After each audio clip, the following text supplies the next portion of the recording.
situation was evolving, that the Cabinet Crisis Committee of the New South Wales Government would take the advice, the health advice that was provided to us later that morning or this morning. And I will say this, that the New South Wales Government has always prided itself on taking the expert health advice. We're never afraid to take a decision we need to keep our citizens safe. And even though we don't want to impose burdens unless we absolutely have to, unfortunately, this is a situation where we absolutely have to. A few days ago, I said this was the scariest time that I felt since the pandemic started, and that's proven to be the case. So from 6 p.m. today, all of Greater Sydney, the Blue Mountains, the Central Coast and Wollongong will go into a lockdown with stay-at-home orders in place until midnight, Friday the 9th of July. There you go, and it should be... Yeah. Ooh. Yeah, we're live, so to speak. Hey! All right. Welcome, everybody, to Popped Culture. Sort of. Kind of. Jason coming to us from outer space. That's where the safest place I could find. From Uranus. Not since E.T. Was that funny? Look, I don't have the best material, but so obviously we're all in lockdown as a result of the stay-at-home orders by our beautiful New South Wales government, and for good reason. Let's just say that before it sounds like I'm like some sort of conspiracy theory nutcase. So we're trying something different just to have some content this week because we're not all allowed to be in the same room right now. That's right. I don't know what you want me to say to that. I affirm that is true. Thank you. From space. How are you guys doing? How's lockdown treating you? Not too bad. I am very fortunate to be able to keep working. So I'm still traveling and I'm not really impeded by the lockdown. But it does make things difficult when you're in a building and there's less than 20 other people in it and you can't really talk to them or be near them and you have to wear a mask, which, fair enough, safety first. But it does change your experience a little bit. Yeah, well, it went on my holidays, so no, it sucks. Well, very well timed lockdown. Yes. And I was going to go to the quarantine facility at North Head. How ironically, ironic. Yes. No. I've heard it's excellent. I did. Everyone says that. Which one did you do? I did the extreme ghost tour, the one that's at you got to be there at midnight or something. And they had all the equipment and things. Sure. They used the equipment. Oh, really? Yes. Did people bring equipment? No one brought equipment. I got pneumonia that night, though. It's not the Black Plague. It was very cold, and we were in the wind, and I got very ill. No ghosts, though. Bummer. Yeah, what a shock. So, we didn't really have a topic this week because, well, here we are. So, I have compiled a list of intense questions to be answered and discussed. If I can find it. There it is. So first thing I did was I watched a lot of news broadcasts that were filmed during lockdown. So the first question that they always ask is, first and foremost, are both of you wearing pants? Yes. I am? I was wondering about you, though. You're the one who first posted that. Potentially you might not be.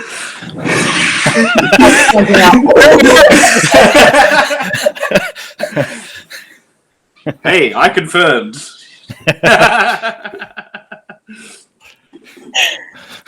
All right, so this is a series of movie and TV and all sorts of things that we're going to talk about for fun. Mm-hmm. Because what else have we got to do? Mm. I know Jason's answer to this, but it'll be fun to hear again anyway. What is the first movie you ever remember seeing at a cinema? I'll let Monica go first. At a cinema, I remember when I was very young, my mum took me, I think it was to Macquarie University, and they showed a screening of Snow White and the Seven Dwarfs at the cinema there. And it was delightful. I loved it. It's pretty good. Yeah, it really sticks with me. I don't remember the whole film, but I just remember the Hi-Ho song and all the dwarves are walking across the log that they turn into a bridge, and I remember the evil queen, and it was, so colourful, and the music was great, and it was just such a feat of animation as well. It was, I really appreciate that Mum took us and, did her best to sort of show us different cultural things as kids. That's cool. Yeah. That's really cool. Hmm. It creeps me out, but it's cool. It's a good choice. What way? Doc. Oh, yeah. Doc creeps me out. Yeah, fair enough. He's a doctor. He's got a medical degree. What's he doing with all these miners in a cabin? Not to mention that Grumpy's also he's a bit of a misogynist, so... Anyway, I think mine was, I'm pretty sure, Independence Day. Oof, that's a good one.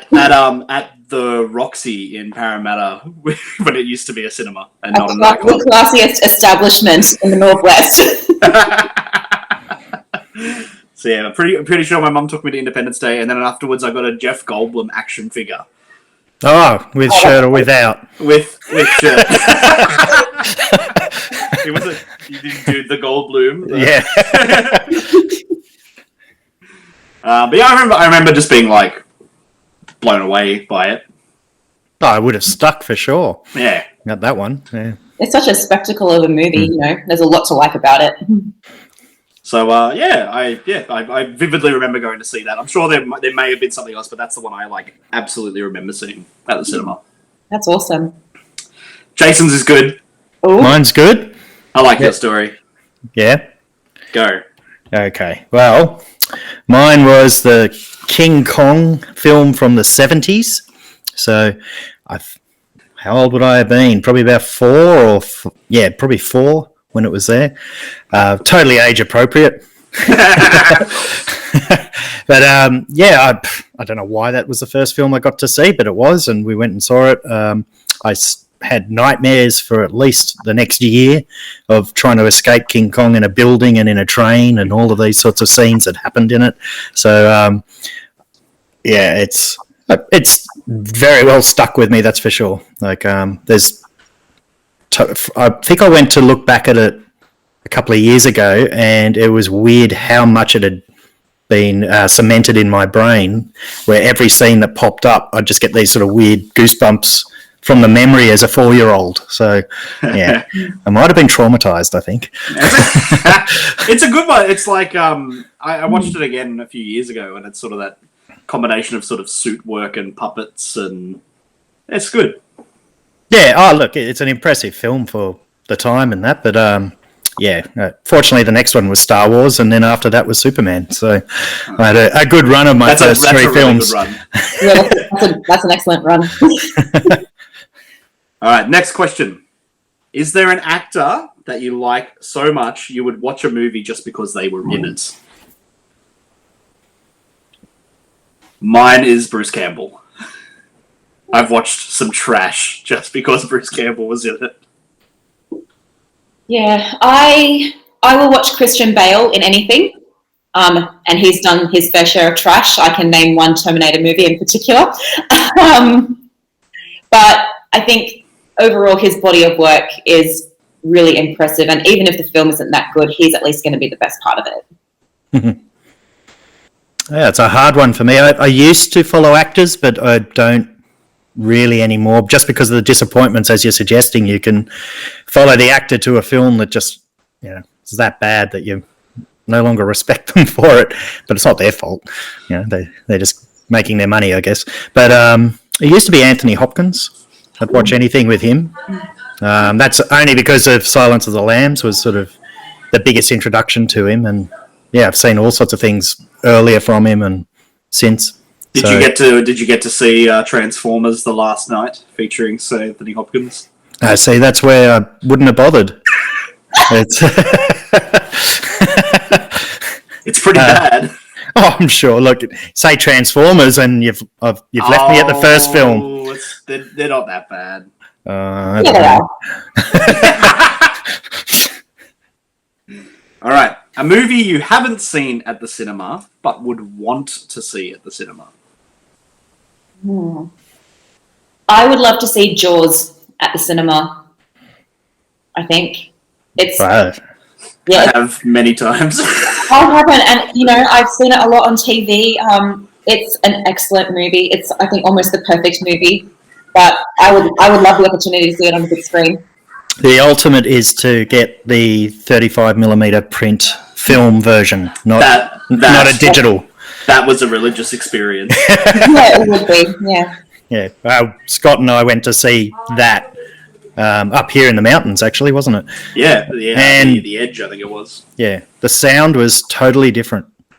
Yeah, there were like crackles and pops and. But like, there was we were all- listening to- Yeah, but there was also sort of a greater depth to it. Like Yeah. when they digitized it, it sort of lost a lot of that creepy sound that's in there. Just the general whether it's sound. just the Just the- process, or Yeah. there's something that was the first time I got to see it at the cinema, and it was very much like, oh wow. And then I sort of got to see the 4K version they did of it, and I went to they did a Spielberg movie horror night, and it was Jaws and then Jurassic Park back to back, which was pretty impressive. Yeah, that would be. I'm trying to think of something that I would like to see at the movies that I haven't. I think one of the older ones like Doctor Strangelove, or that sort of stuff that obviously you can't really see it at the movies. So it's hard for me to pick that, because a lot of the ones that I want to see at the movies, I see at the movies. So Yeah, you've Fair gone. enough. Well, I think since we I think I've seen a lot of ones I've wanted to see, but I think the original Evil Dead, I've never got to see on the Yeah. big screen, and that's one that I would really like to see on the big screen. I weaseled my way into a showing of, what was it? It was a double feature. It was The Evil Dead and Texas Chainsaw Massacre, and That they is did a this. very good double feature. It was a double, like Cremorne had, not Cremorne, North Sydney used to have a little cinema sort of down underneath one of the buildings there. I don't know, it might still be there, I'm not sure. But yeah, they used to do all these double features. They always had Godzilla, Scott. All the Japanese Godzillas were always on. And You're telling him this now? yeah. Now, I'm talking quite a while ago. Let's add a few decades in, and I might not have even been around. yeah, I don't think you were. But yes, you would have loved that cinema. I'm sure I would have. But yeah, that was eye-opening, because that's when I first saw it too. Jeez, I thought that was the first time you saw it was at the cinema. Yeah, That's amazing.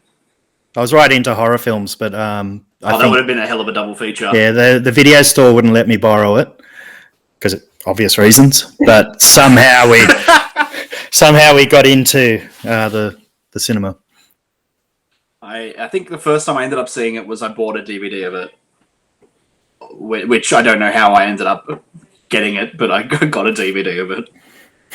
And yeah, same with Texas in that regard. Actually, I bought them both from I don't know, some DVD chain. Yeah. That silly obviously didn't care that they were rated R. No, they probably just hired someone who was 15 and didn't look at it. I won. All good choices. Okay. If someone was to make a movie about your life, who would play you?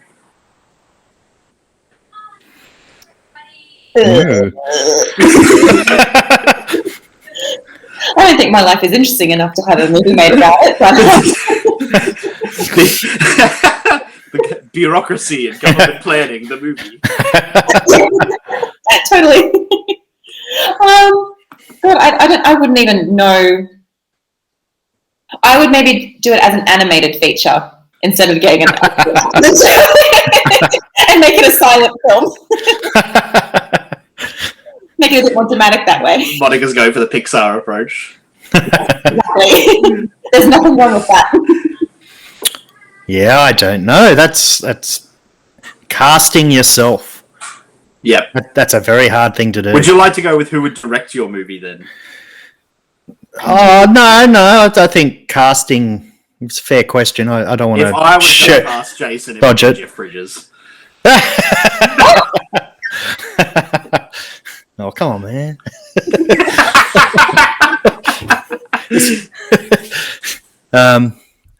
Yeah, Jeff Bridges. I mean, I'm thinking Australian just because I'm Australian, but I don't know what Jeff Bridges' Australian accent would be like. It'd be perfect, and we all know it. All right, I'll go with Jeff Bridges because I just can't think of anything else. But that's probably because I empathise with the Big Lebowski so much. I'm going to go with like 90s Jason Lee, circa Mallrats. Okay, yep. Yep. You got time to think about your answers. Well, I do. He really does. He puts us on the spot. There's more to come. No, that's all right. Keep going. All right. Something that we don't get to talk about very often on this show. Do you have a single favorite book? Yes. Yes. There you go. We answered your question. Just going to assume it's the Holy Bible and move on. How very dare you? No, Hitchhiker's Guide to the Galaxy. That's a good choice. It's a very good choice. Yep, I can't go past it for the comedy and the sci-fi philosophy, a whole lot of stuff in it, but very readable and accessible without being too heavy. And I don't believe books have to be heavy in the way that they're written to convey quite high concepts, if you want. Yeah. Yeah, that's exactly right. My favourite book is Mary Shelley's Frankenstein. It's gothic horror. It's a science fiction novel. It's just so well paced. I love everything about it. Good choice. Yeah. And yourself. Probably High Fidelity. Okay, yeah, I can. How that fits you to a T. If it was in a DVD store. Yeah. I just making lists and reminiscing on my romantic failures. No, it's good, and I mean it made a really good movie too. So, Jason, can I ask your thoughts on the Hitchhiker's Guide to the Galaxy film starring one Martin Freeman? Yeah. I've got this bee in my bonnet, and I call it the Americanization, as in canon, of English literature, and that's just an example of it. Tim Burton's the worst criminal of the lot, but they don't get it. It's America. You should ask Jason what he thought about the Tim Burton's Alice in Wonderland if you really want to start a fire. I mean, how much time have we got? That wasn't what the question was about, was it? But I don't think American humour and English humour really comes together that well. I'm going to argue High Fidelity might be the only example where it works. Yeah, I guess so. But I mean, I haven't read the book, so I don't know. I can't answer that one. Is it that it's very similar humour, or is it that it's very similar. It's John Cusack embodies the character? Right. It's just one's set in England and one's set in Chicago. So, but compared to what you're talking about, which is horrific. Yeah. Look, I'm sure they can. I mean, it's probably unfair of me to make it as a blanket rule, but no, I don't think when you look at the classic literature that's out there and that comes from England, it it just is never treated properly because they don't have the experience, the English experience to work from which it's based. Yeah, I guess one of the ones that works, and I don't know the full production background of it, is probably Harry Potter. You know, is that American? Is it English? Is it? I don't know the details on that. I think you have we've sort of talked or touched on it very briefly before. It's that sort of, I think when you're talking about comedy, the British sort of comedy, I think, is sort of similar to our sense of comedy, but the American comedy is a very much more outward facing gun. Yeah, that's true. You can sort of see it. There's a film that was made, one by British production and American production, Death at a Funeral.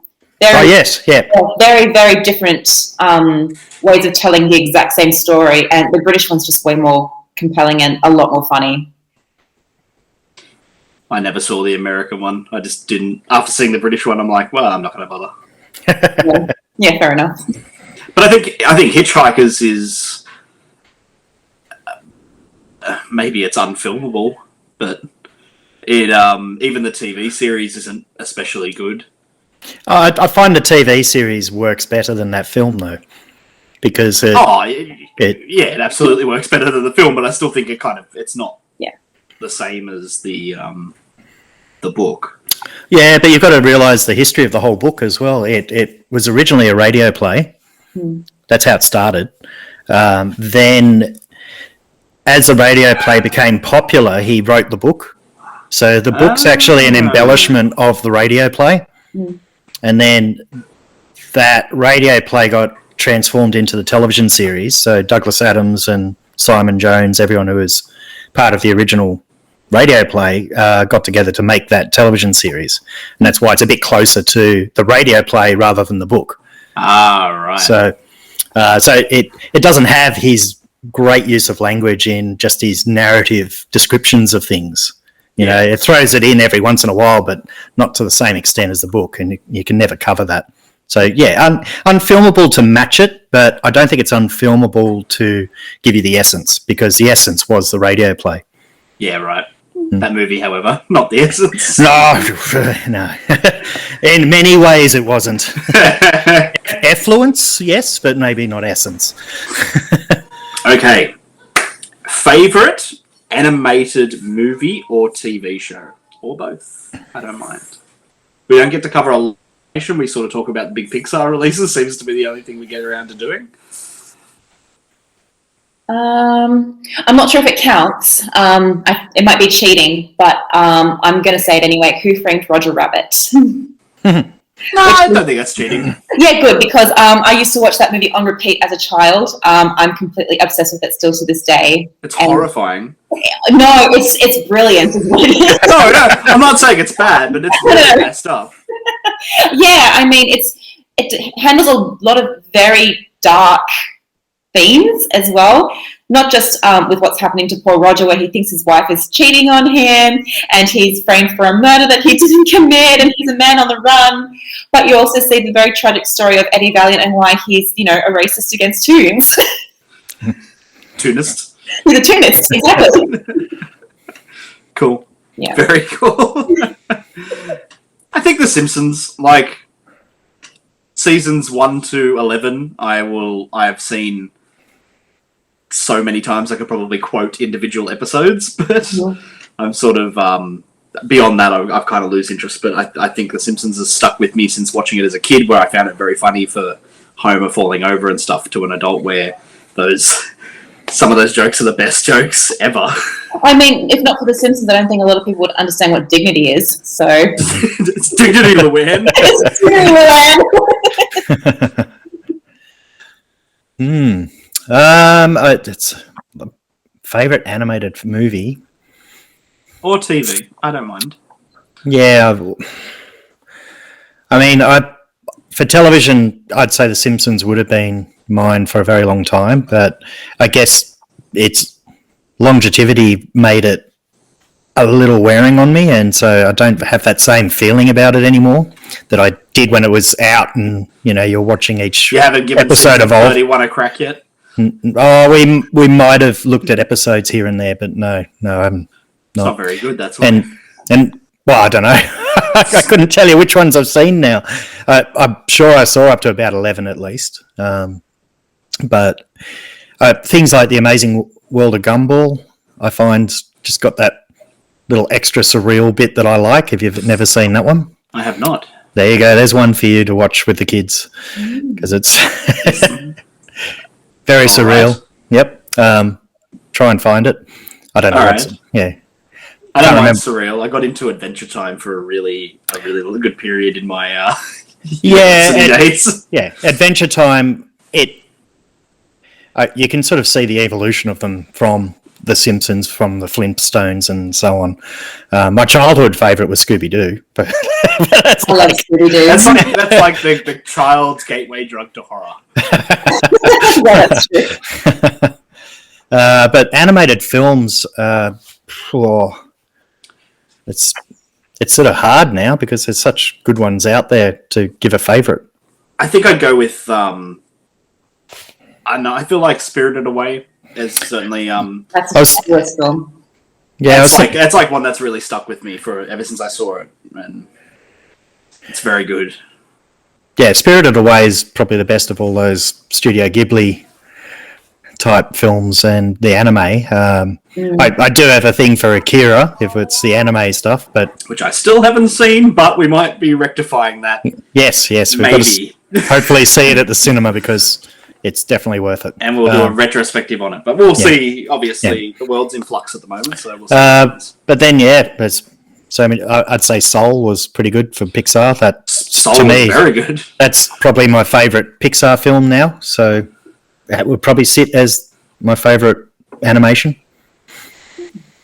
Yeah, I think I'd put Soul up there. That was something else. I don't know whether I fully expected it to hit me as hard as it did or not, but it was a very, very good movie.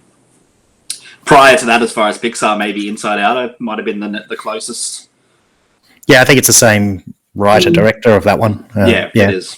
Yep. Inside Out's very good. I haven't seen Soul, and it's on my list, but Inside Out's phenomenal. Well, Soul's another step up. Oh, good. So that's the best way of describing it. Yeah. Yeah. It's got the same blood, but it's really good. Oh, I can't wait then. You'll enjoy it. You'll enjoy it. All right. A movie adaptation that is better than the book. Oh, that's easy. That's I know it is. It's Jaws. Yeah, Jaws. I would say in that vein, then Jurassic Park as well. Ooh, yeah. Yeah. Don't get me wrong, I like the book, but I just think the film just takes it up to the next level. I don't know. That's sinister, John Hammond. It's a bit more. The film's definitely tighter. Like Yeah. if I was going to compare them, the film is tightened up. I mean, Michael Crichton still wrote it, so it's from the same writer. So he obviously had a meeting with Spielberg and worked out how they were going to change these things and bring different books together and so on. So But Jaws is Jaws is really obvious. It's like the book is. I'm glad I've read it, but it's not a fun read. Like everyone's just miserable when you read it, and Ellen Brody's banging Hooper, and the chief is this kind of like disgruntled, overweight cop who Quint's Quint. I mean, that's probably the one thing I can't really take away from the book. That character is very clear. Yeah, it's not a bad book ultimately. Obviously, it was good enough for everyone to go, "Hey, it would be worth making a film out of this." But it just lacks that. I don't know, the tension. I guess it doesn't run with that. No, it doesn't. And they like that last chunk of the movie that's so amazing and iconic. They just like go back into shore every day, and there's no problem. So it definitely lacks that. And then I think it's the personal drama stuff that kind of gets bogged down in. And I don't know if that's Peter Benchley's strength is relationship drama. No idea. Yeah. Of the 3 books of his I've read, it's definitely the best one. Oh, you've read more than me. I've only read that one. Yeah, I read Beast. You've Yeah, I've read Beast. Beast. I have read Beast. You're right. I just remembered it as I said that. And White Shark. I've read White Shark, No, I haven't read that one. which is about the Nazis make a part man, part great white shark, part dolphin hybrid monster. He's just following the pattern of a sequel to Jaws, really. Yeah. Can you imagine how good that movie would have been? They made a TV movie out of it. Oh no. In the maybe the early 2000s. It's got Craig T. Nelson in it, but they're not Nazis. It removes the Nazi part and is like it was Americans all along. Right. But if you get the opportunity to Google it, the like suit and practical effects, the monster looks friggin' amazing in it. Okay. It's just a rubbish like 4-hour TV movie to get to some man shark action. That's a long time to commit to something like that. It's look. I mean, the man shark's pretty cool. Maybe it has nothing on Man Bear Pig. Who knows? Maybe. So that's an easy one. All right. What is your ultimate guilty pleasure movie? The movie that everyone else looks at you like, why do you like that, you weirdo? Yeah. I've got an interesting take on this idea of guilty pleasure. Why is it guilty? Why do you have to feel guilty about watching it? And I'm serious. It's sort of, I thought about that and I went, what is my guilty?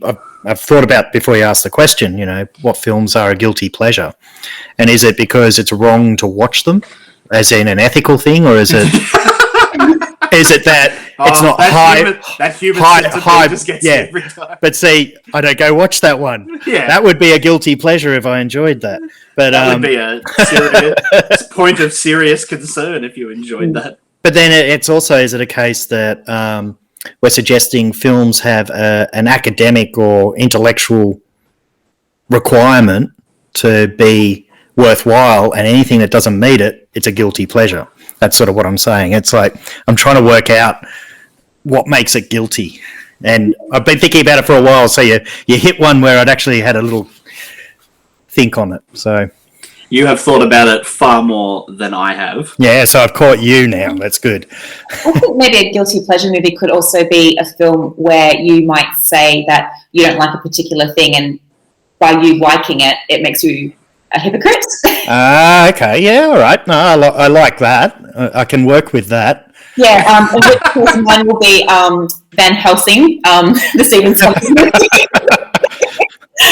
Because I'm not a huge fan of over-bloated CGI mess movies that don't make a lot of sense, but I'm totally there for Richard Roxburgh doing the campus Dracula. I feel like maybe it's just the Stephen Summers effect, because I'll even say I love him. I G.I. don't Joe. care.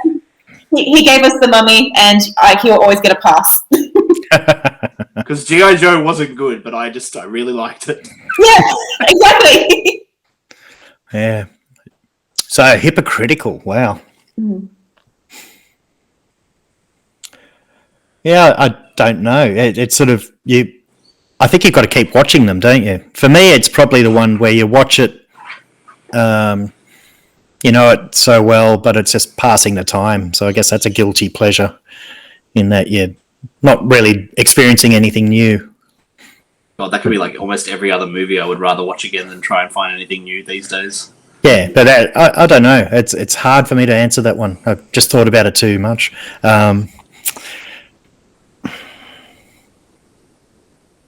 Look, I'll say something like Akira, because it's got stuff in it that's not great, but that'd be a guilty pleasure. I don't know really. I don't know either now. You made me doubt myself. I was gonna be like, Sorry. I was going to be like Transformers because it's shit, and I frequently piss and rant about Michael Bay being shit, but I'm like, I'll watch robots turn into cars. I mean, that's a fair enough answer. I feel saying Transformers is sufficient. Actually, I'll say this: any of those obviously bad films by title.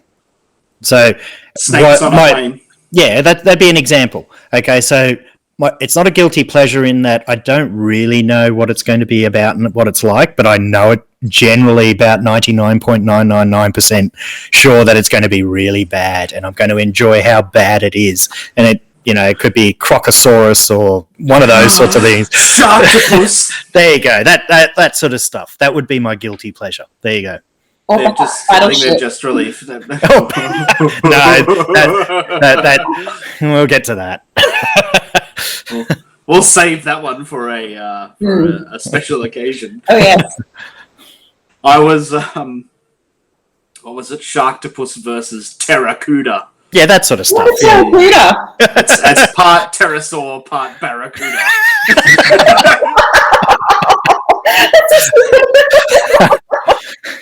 Yeah, but they would be my guilty pleasures of those sorts of films. I enjoy them, because I know they're going to be. I'm not expecting production value or acting or.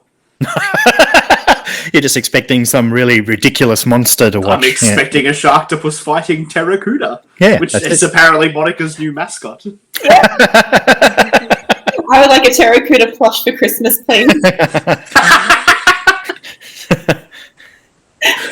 Oh, jeez. Was that the thing that Kano was fighting in Mortal Kombat? That was the reptile. Okay. Bad TV show that you enjoy. I You just wouldn't waste your time on it. don't enjoy them. Television's such an investment. That's the problem. Yeah, exactly. It's not just, it's something that can go on for years. So, I tend to sort of, when I lose interest, I just refuse to watch it anymore. That is fair. That might have been a shit question because I don't even know what my answer would have been. Yeah. I talking about it, I don't quite understand I mean, there's a whole group of people out there who enjoy it. And I remember being in a share house when Beverly Hills 90210 was at its height. Oh. And I'd leave a room going, I just can't watch this. I can't waste my time with it. And, then they'd be all there going, oh, but it's so bad. It's worth watching. And I'm going, yeah, no, not that sort of bad. So, yeah, I don't quite get it. And like Buffy the Vampire Slayer is another one. Yes, it's not good. Come on. Whoa. But, they're not amazing television, but for some reason there you go. Tell us how it is, Monica. Come on. I have a complicated relationship now, considering that Joss Whedon has turned out to be a huge piece of shit, which I'm not overly surprised about. And there are some clunkers.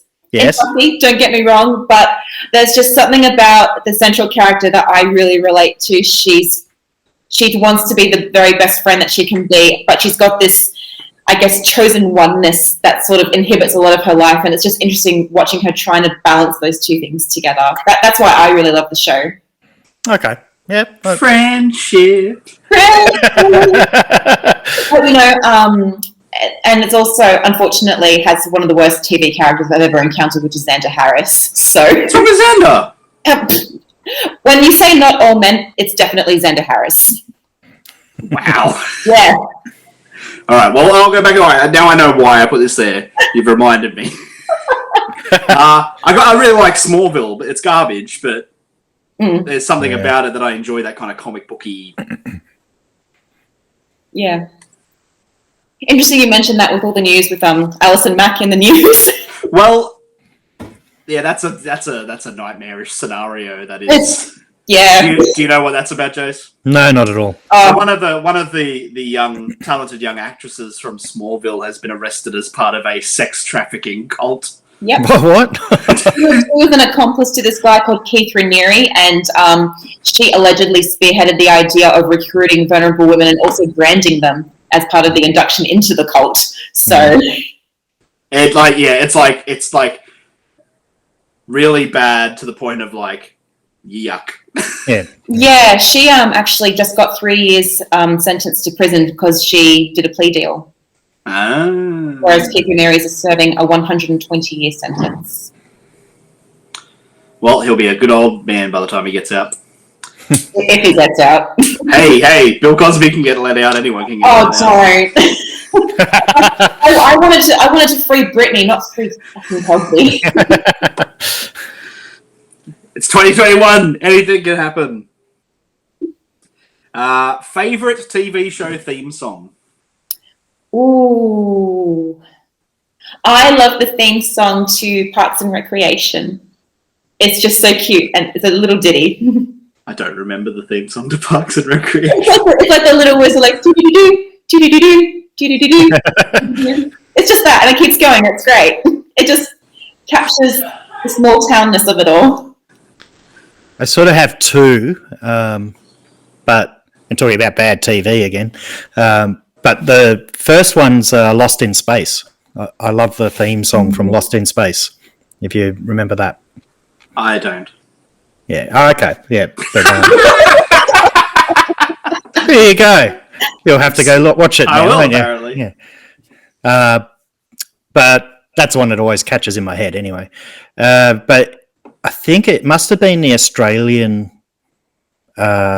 series of Charmed, like as in Charmed was like in the 90s with Alyssa Milano and Yeah. and they had How Soon Is Now was the theme It's song the to the Jeff Buckley song, isn't it? no it's the Smiths. Huh. Yeah, so but that's sort of unfair because it wasn't really written for the show. So I'll go with Lost in Space or Mission Impossible, one of those two. Oh, that's a good thing. That's a good. Oh, actually, now that we're talking about it a little bit more, there's also the Get Smart theme. Yeah, that's not bad. That's which I good. really That's like. good. But I like X-Files. It's very evocative to me of like all of those. Like it conjures all these great images in my head of like weird and wonderful things. Yeah. Or MASH. Oh, MASH is a really good one. So's it was just in my head and it's escaped me now. Damn it, what was it? Oh well. So Oh well.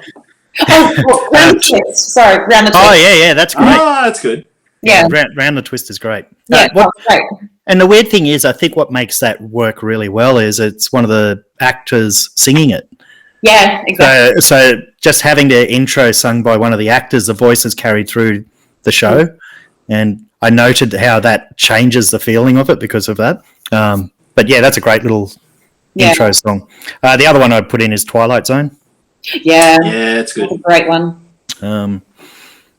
It seems that in the 60s you get a lot of the really classic intros. I'm a big fan of the Thunderbirds intro as well. Yeah, that's pretty good. Yeah, that 60s good fun. Been watching it with Wyatt. My son is really enjoying the puppets. He found my big Thunderbird too, so he's loving that at the moment. Yeah, my kids, I was showing them the other day and they didn't like it. I watched. Oh no, sorry, you go ahead. I like the original. Yeah. Just show them the crocodile episode. That's the one that I showed them first. They didn't mind that, but when we watched another one, they sort of went, "Oh, that's sad." I know, I was sad, and I went, "Oh well, I'm going to keep watching it." I'll show you. Oh, how good's the theme to like the '90s, the Batman cartoon? I don't know that one. Yeah, it's great. It takes the kind of the Danny Elfman theme and. Oh, okay, yeah. Yeah. I was going to say Danny Boyle, but that's not right. Yeah. I am always, I always think of my mum whenever I hear the theme song to Cheers. Oh, yeah. Which is really, really good, and it's an excellent show. And also of the Golden Girls, which she and I sometimes watch together, and it just brings us both a lot of joy. That's cute. It is cute. Cool. Favorite TV show? Ooh. Is there a TV show you've watched through more than once or actively enjoy watching? Or for me, it's Deadwood. I think I've watched that series through like maybe 4 times. Like it's just that good. And thankfully, as much as I'm disappointed it got cancelled, there's a little bit of it and it's perfect. It didn't have the opportunity to spoil. Yeah. No, and they did attempt to resolve it too, which was the quite movie interesting. was very good. I didn't see the movie yet. Oh, you haven't seen the movie? No. It's good. It ends it, sort of thing. Oh, okay, cool. I'll have to get that one. And ends it very well. Cool. Yeah, I enjoyed Deadwood. I can't go past the first season of True Detective. which I only just watched for the first time like last week. Yeah. Very good. I was off work sick, and I had literally the only reason I watched it was because I'm such a fan of like H.P. Lovecraft, and I've read The King in Yellow. The it's not by Lovecraft. I can't remember who wrote it, but Lovecraft stole all of it and put it into his work. The idea of Carcosa and Hasta, the King in Yellow, and these things. So I forget. I saw something and it was just like I'm like True Detectives. It was on like a Lovecraft Facebook page, and I'm like, what? Yeah. So I watched it, and I was just like, I finally watched it, and I was just utterly blown away. I have no interest in watching season 2 and 3, but I was just like blown away by how good season 1 was. Yeah, it's I think it's like about the third episode I sort of watched multiple times just to listen to the dialogue of their conversations. They, how would I describe it? They get this beautiful balance of different characters with different points of view, but none is necessarily right. And it has really intelligent conversations about things like whether it's religion and belief and things like that. It's just outstanding. And then, of course, the actual general feeling of unease you get throughout the whole thing. It's still the best television I've seen, I think. I have a few actually that I always routinely go back to. Buffy the Vampire Slayer. No, not Buffy. Even no, one that I always go back to is Parks and Recreation. There's just something about it that I find utterly charming, and the ensemble cast is just so strong, and you care about every single character. I think it's absolutely fantastic. There was a point where like they lost a lot of actors, I think, and then but just before it was the 6th season, I think Rob Lowe and Rashida Jones left the series. yeah, and I think I gave up. No, I mean the last season's completely worth it. I mean, it depends on which characters you enjoy, and obviously those two characters, particularly Chris Traeger, which is Rob Lowe's character, he's just terminally delightful. As is Rob Lowe. As is Rob Lowe. So that's one for me. Another one I would say is Twin Peaks. That's good.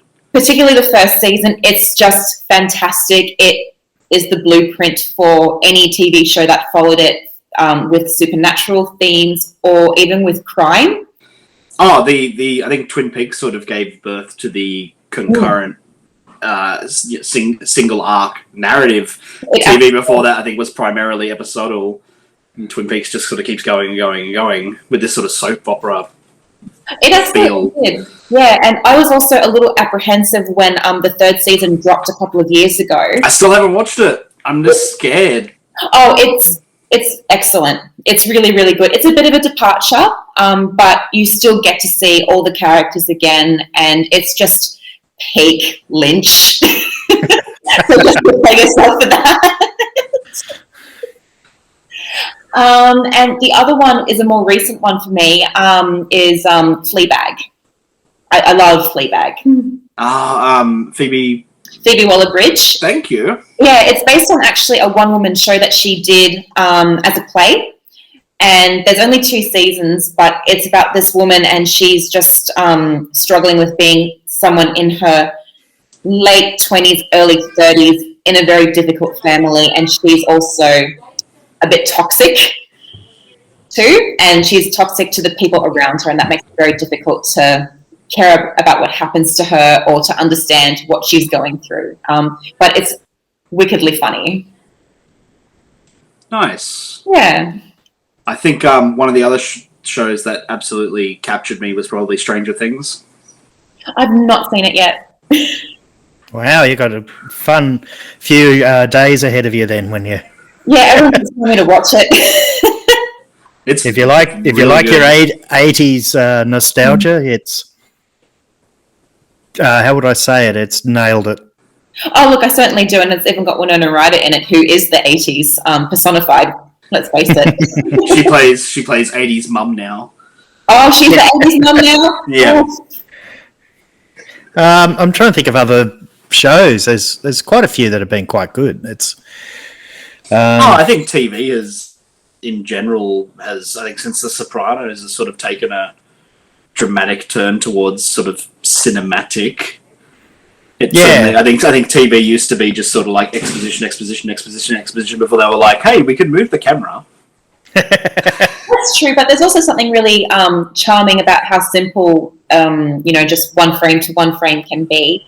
I think a really good example of that is Frasier. I love Frasier. I watched it a lot growing up. It's a very simple frame. It's sort of, when you're watching it, it feels like it's a play. Yeah, I see that. I think like Seinfeld, they're all in a room. Yeah, it's all very like the sitcom thing has. Yeah. It's that live audience sitcom feel. I think. Yeah. The other show which I have to say would be up there is Peep Show. Oh, Yeah. Peep Show's very good. I haven't seen anything that's so uncomfortable but so hilarious at the same time. The secret ingredient is crime. Oh dear. Peep Show's great. But then you get sort of like classic stuff like Faulty Towers and things which are always rewatchable. Oh, I quite like revisiting Blackadder every now and then. And Blackadder, and the young ones. Young ones, I've tried so many times, and it's too much for me. Yeah. There's also when you see TV shows inspired by other TV shows, one that I recommended to my dad, and he thankfully ended up really liking it, was The Thick of It, which is sort of like, I explained it to him, it's like Yes, Prime Minister, but with a lot more swearing. But with Malcolm Tucker. With Malcolm Tucker, as well, the incomparable Peter Capaldi. That show is just amazing. It's it's that vicious edge of British satire. That character is just like a diabolical whirlwind of abuse, and the one-liners in there, oh my god. Yeah, I think Veep tries to be it sometimes, but it just doesn't have the same uppercut. Sorry? I think that goes back to what Jason was saying earlier, the American versus British sensibilities in comedy, because you can see Veep as a direct lift from Thick of It, but it's just set in America in a higher placement of office. Yeah. And Veep's very good, and I think Julia Louis-Dreyfus is great in it, but if I'm going to pick between the two, I will pick The Thick of It no matter what. Yeah, absolutely. Okay, onto something completely different. Favorite album? We've never talked about music apart from John Williams over and over and over again.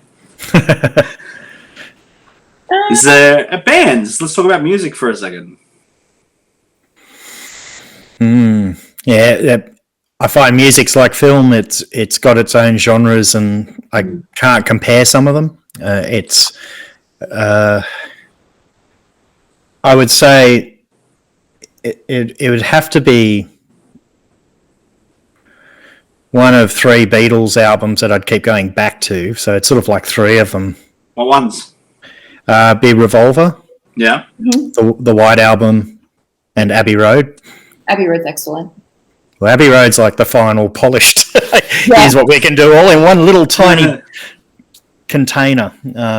But yeah, they're sort of ones I go back to. But then it's sort of hard to pin that down, because there's bands which, are a bit more energetic and you enjoy that music for a different reason, and sort of more softer, easier listening music as well, which can be worthwhile. So, but yeah, that'd be the 3 that I'd definitely be going back to more often than any other record or album or stream, however you want to term it now. Yeah. I think as a 15-year-old, when I went and bought American Idiot, I was in that sort of rebellious teenage punk, and that like blew my mind. I always remember. I even remember the store I went to buy it. That's how much I've it left a mark on me. And I really, really like American Idiot. It is a good album.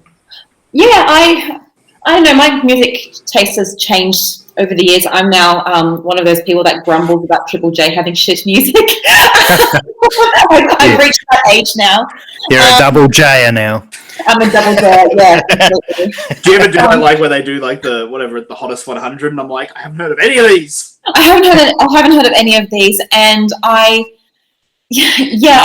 just don't connect with that music. That's all. It's just not made for me. But I guess in terms of a favorite album, ones that I love going back to, I love AM by the Arctic Monkeys. It's a phenomenally good album. Any album that the White Stripes produce is just golden to me. And one that I have been recently going back to over and over again is First Aid Kit Stay Gold album from 2014. That is a really good album too. It's just beautiful music. You know, they have such angelic voices, and they put a twist on, I guess, the country style in a way. Oh yeah, it's good. Yeah.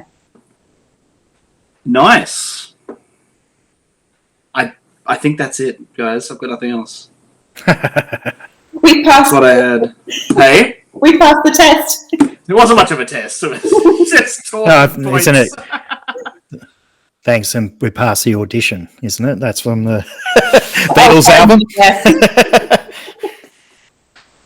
Is there anything you guys would like to talk about while we have this opportunity to catch up, given that we're all so far away and the lockdown is horrible and scary? And Are there any films that you're disappointed you won't be able to catch at the cinema due to this?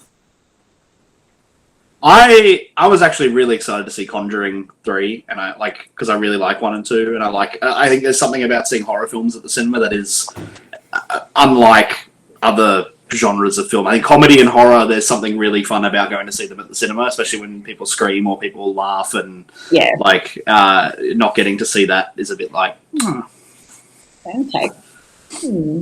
That's fair. How about you, Jason? Yeah, I'm not sure. Everything keeps getting delayed, so I'm not sure what I'm missing yet. I mean, I can say what I'm looking forward to. I'm definitely looking forward to seeing Free Guy. That sort of tickles my fancy, seeing the promos on that one. It looks interesting, Free Guy, I have to admit. Yeah. Just sort of that spectacle and comedy mixed together. So I'm interested in James Bond.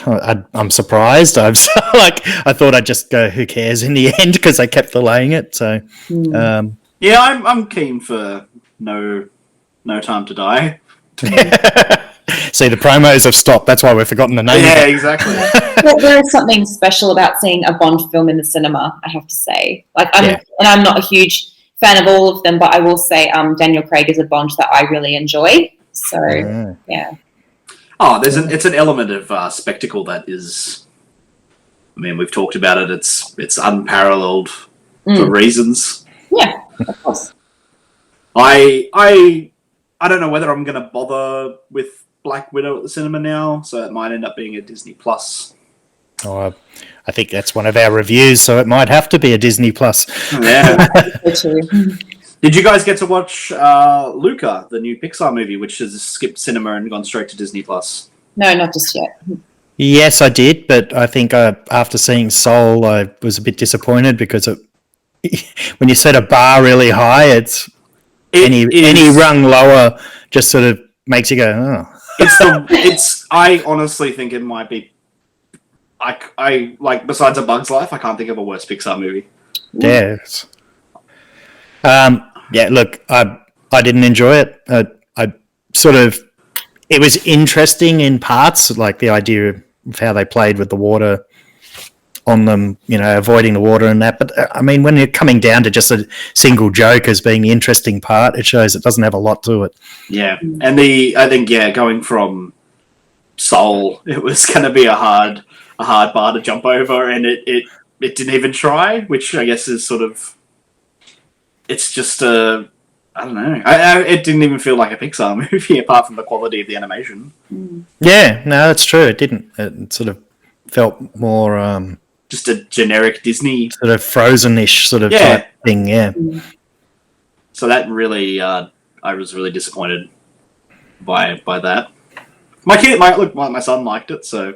Oh yeah, my kids liked it as well. That was no issue. They enjoyed it, and I can see why, but just didn't have those elements that you expect from Pixar because they always have this ability. Well, not I won't say always anymore. No. They usually have this ability to just have this slight step outside the square. And See, I quite liked. I really enjoyed Onward, and that was probably a more kind of normal, safe Pixar sort of movie without going down the kind of existential Soul or Inside Out. path. yeah, But it was very good. yeah. But Monsters Inc. never Yeah, true. tries to approach that, or The Incredibles, or they're just really well made and reflect what they're referring to extremely well, and make them really fun. So it's something was lacking in it. Yeah, I did watch it, but no. I watched the. I've been on a bit of a Jurassic kick, and I watched the Jurassic Park or Jurassic World rather TV show on Netflix. Oh yeah. My kids watch that. It's really fun. I really enjoyed it. I like that obviously it's like a kid's show on Netflix, and at no point did I ever feel like anyone was at any real risk of dying. But it tied into both movies, the Jurassic World movies, and actually the narrative tied into both of them really well, which I liked. And it was just it was cool to watch sort of more of that world, that Jurassic sort of vibe where the dinosaurs are treated well, and so I really enjoyed that. Yeah, I can't think of any other things I've seen that's new. No, I don't really have anything either. I like to sort of watch a lot of crime documentaries on Netflix. That's what I primarily use that account for. So it's always You madman. Yeah, I know. Can't help it. Psychos are interesting. Psychos are interesting. What was it? It was they're doing a Jeffrey Dahmer movie at the moment, apparently. With Oh God. No, they shouldn't do it. Yeah, I'm worried about the glamorization of it. Hey, I'm worried about the glamorization of those sorts of films. I don't think you could make a cannibal glamorous, no matter what you did. They succeeded in the Ted Bundy one with casting Zac Efron, and that's. Ugh. Yeah, but I think they're playing off that idea that he was kind of this media darling. He was, yeah. That's Ted Dahmer's a cannibal. You can't make a cannibal. yeah. I mean, it's always been. Hannibal Lecter's a cannibal. I'm just saying. Sorry? Hannibal Lecter's a cannibal, and he has an excellent TV. Yeah, but I never found him admirable. No, that's true. And he's also fictitious. True. So Yeah. So I think probably thankfully. Yeah. Very thankfully. We'll consider, I think, any of us quite rude, and that's never a good sign. Yep. Yeah, I'm not really interested in those fictional, I should say dramatizations of real serial killers. I'm not either. Not really. It doesn't. Zodiac is one of the best films ever made, though. Zodiac is a very good film. I think because we still have yet to identify who that is. So Yeah, that didn't actually follow the serial killer. It's followed the people following the serial killer. So yeah. So when I haven't watched that new talking about serial killers, that new movie. What's it called? With Glad to help you out. Oh no, it's got so Denzel Washington and Rami Malek are detectives, and I believe Jared Leto is the serial killer. Oh, I know which one you mean. I heard The Little Things. The Little Things. That's it. I heard mixed things about it. I haven't seen it though. it's interesting. I'm not a huge fan of dramatizations of those sorts of things, but Mindhunter is one of the best TV series I've ever seen. I really want to watch it. I haven't watched it yet. It's genuinely excellent. The other thing I watched, what did I watch? I watched that new Angelina Jolie movie. Oh, she's the firefighter? She's a firefighter. What is it called? Totally believable. It's called Those Who Wish Me Dead. Was that any good? Look, it's Okay. it reminded me a lot of just those sort of generic 80s kind of action movies where she's a firefighter who ends up in sort of caring for this young boy whose father's been killed by the mafia, for lack of a better word. There's a subplot with money laundering, whatever. Okay. And And these two guys are after them, and it's Aidan Gillian from Game of Thrones and Queer as Folk and anything being a sinister Britishman. And Nicholas Hoult, who's also really quite terrifying in this movie. I like Nicholas Hoult. He's got range. He's really intense in this, and they light the forest on fire, so it sort of becomes half kind of Die Hard, get away from the bad guys, half natural disaster forest fire movie.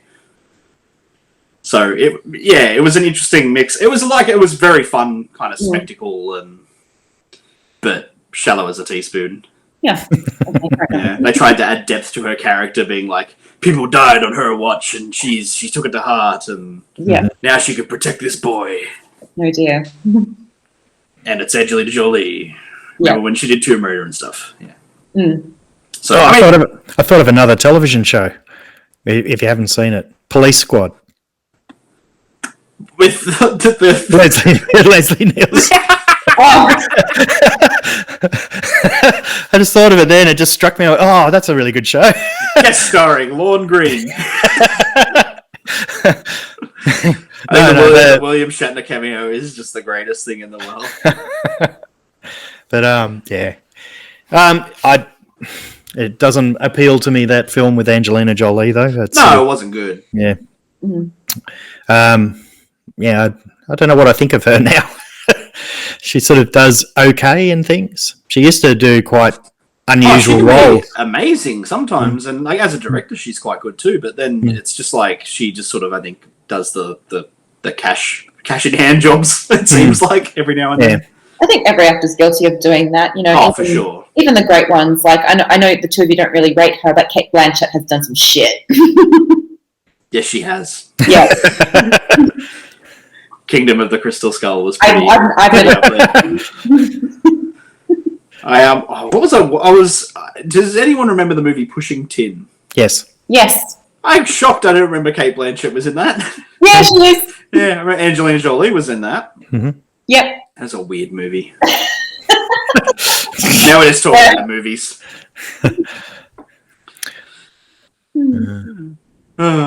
Well, what's the? I guess if anyone's listening at this point, what are we actually looking at for the next podcasts? We are definitely going to do Black Widow. I think there's no way we can avoid the first Marvel movie in 2 years, I think. Really? Okay. I didn't know it was that long. I don't think there was a single one last year. Not only that, but about a character that we've been asking to have a movie about for the last since Iron Man years, you know. And it does, to me, I mean, I guess, like, if we're going to talk about, like, going into it, obviously I'm very excited about Marvel superheroes and stuff like that. I like superhero movies. But spoilers if you haven't seen Endgame, Monica. I haven't seen it, but I don't care, and I know what happens. She's dead. Yeah, I know. That's what I'm a bit worried about, because if I know that she's going to die in Endgame, then what are the stakes? Well, I know she'll be fine, but not eventually. Yeah, exactly. I think this is all just a vehicle for, as much as we can be like, it's so good that she's getting her own movie and girl power, that's fantastic. I think this is just going to be like, how can we set up Florence Pugh as the next Marvel female superhero? Which is cool, but like, it doesn't seem to really matter for Black Widow. No, I guess a good Black Widow movie would be Captain America: Winter Soldier. So yeah, well, she's great in that. She's great in that, and she gets a lot of like development. Yeah, and then it gets pissed away in Age of Ultron. But yeah. By her being a monster for not being able to have children or something. There's just so much wrong with that. It's a bit awkward. Yeah. So we're definitely going to cover Black Widow. We're going to do Battleship as a What Were They Thinking? Yep. Which was not a fond retrospective. Look, let's not spoil anything. There's just so much rich goodness to talk about. Let's not spoil anything. What else are we gonna? What else? Is there anything else that we? I mean, I'm not sure what else. But we'll be reviewing Loki as well. Going back to Marvel, the most anticipated one of the big three Disney Plus televised series. I feel. Which I'm up to date on. I'm not. I haven't started it yet. The Tomorrow War. Yes, we're going to talk about the Tomorrow War, which just came out. Yep. And then as far we'll leave the our peeling onions. We won't spoil those yet. But they're fun. I think we got two really fun ones to talk about. Yes, I think so too. But yeah, as far as new movies and content, we're gonna try and have Black Widow, Loki, stuff that we can watch without having to go to a cinema. I don't know what Tomorrow War is going to be like. I don't have any expectations on it, to be honest. I don't have very high expectations at all, but Produced by and starring Chris Pratt. I watched that really horrible trailer he put out where he's like, I just had a chat with the executive producer, me, and was like, I'm going to put out a new trailer. And I'm like, this is the most wanking.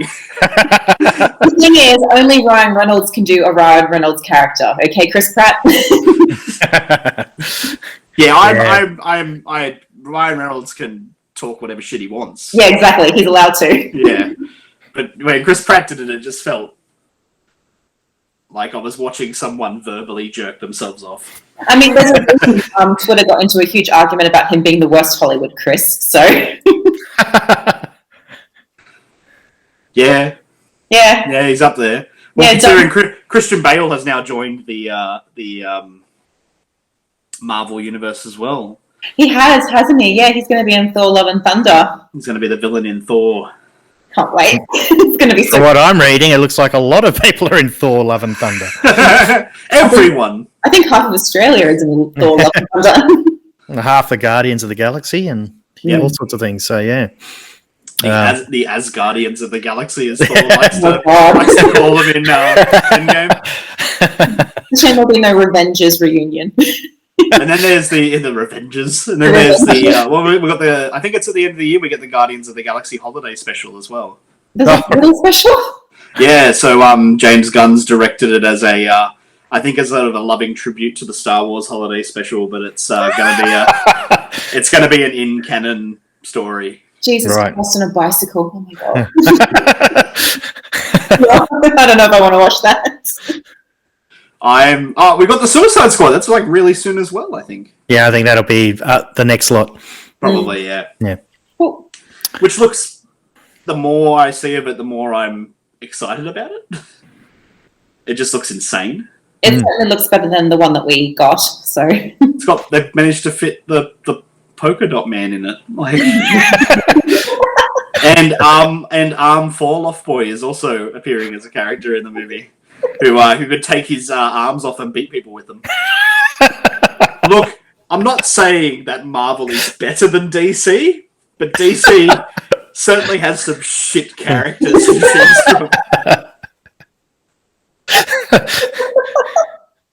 Stan Lee didn't have no arm fall off boy. That's all I'm saying. Probably left on the cutting room floor. Yeah. But DC, no shame. No, not at all. So there is stuff on the way. I mean, obviously, we'll see how it goes. The plan was that we're all going to be in a room together around our beautiful microphone setup talking about stuff, but here we are. Yep. And we don't know what's going to happen, but we thought, we may as well try to do something.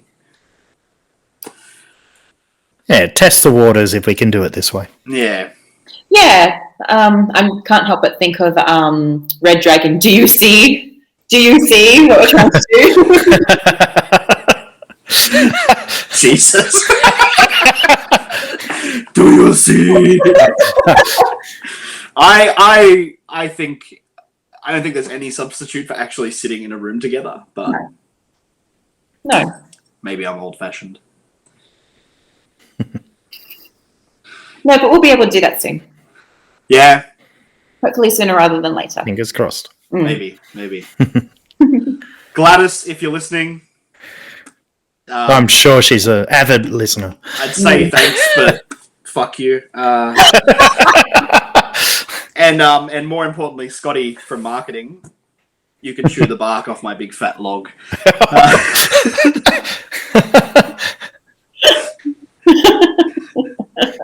Thank you guys for joining us for this lockdown episode of Popped Culture. I have been Scott. I'm still Jason. I'm still Monica.